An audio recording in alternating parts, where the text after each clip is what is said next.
Hey everyone, Debian or Arch, two legendary Linux distros, but they're built on completely different philosophies. Today we're breaking down the real differences so you can pick the right one.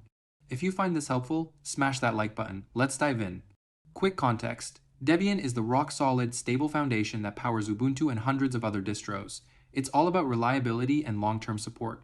Arch? It's a rolling release powerhouse for users who want cutting-edge software and total control over every package they install.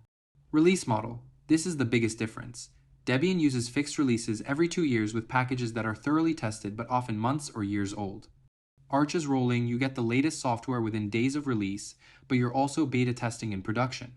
Installation. Debian gives you a graphical installer that works out of the box. Arch gives you a command line and a wiki. You literally build your system from scratch. No GUI, no handholding.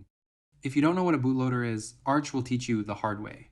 Package management. Debian uses apt with around 59,000 official packages. Arch has Pacman with fewer official packages, but here's the game changer, the AUR. The Arch user repository gives you access to virtually any software that exists for Linux, built and maintained by the community. Need something obscure? It's probably in the AUR. Stability versus speed. Debian stable means your system won't break, but Firefox might be 3 versions behind. Arch means you get kernel 6.11 on day 1, but occasionally an update might break your system. Real talk, experienced users can keep Arch stable, but it requires attention. Who should use what? Debian is perfect for servers, workstations where downtime isn't an option, or users who want install and forget. Arch is for tinkerers, developers who need the latest tools, or anyone who wants to understand Linux at a deeper level. Bottom line, Debian is your dependable Toyota, boring but bulletproof. Arch is your custom-built sports car, fast, exciting, but you better know how to fix it. Choose based on your tolerance for maintenance and your need for bleeding-edge software.